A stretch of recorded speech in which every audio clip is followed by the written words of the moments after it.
మా బంగారు కొండ, మా అందరికీ గారాల బిడ్డ. అంటే కనపడగానే మావయ్య అని వచ్చి కావలిచ్చుకుంటే నేను ఇక్కడ తనని పట్టుకుని 2 మాటలు చెబుదాం అనుకున్నాను. ఈ మెగా ఫ్యామిలీలో ఇంకొక ముఖ్యమైన రోజు అని చెప్పాలి. ఎందుకంటే జనరల్గా మన అమ్మాయిల్ని ఫిల్మ్ ఇండస్ట్రీ కానీ హీరోయిన్లు కానీ చేయడానికి సందేహిస్తూ ఉంటారు. అందువల్లే మనకి ఎక్కువ నార్త్ ఇండియా నుంచి ఇంపోర్ట్ చేస్తూ ఉంటాం హీరోయిన్ని. తెలుగు అమ్మాయిలు ఎక్కువ మంది హీరోయిన్లుగా దొరకరు.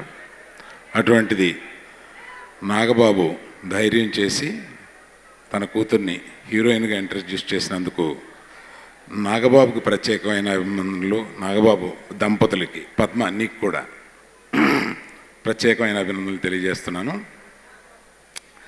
కాకపోతే ఇక్కడ మీతో ఒక చిన్న విషయం పంచుకోవాలి. నాకు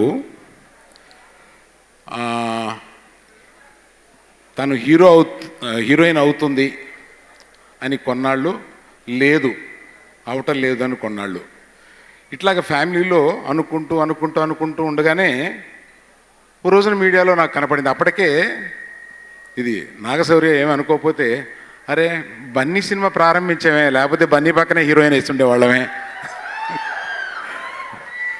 అని మన అప్పటికే సరైనోడు స్టార్ట్ అయింది అని ఒకసారి అనిపించింది అనమాట.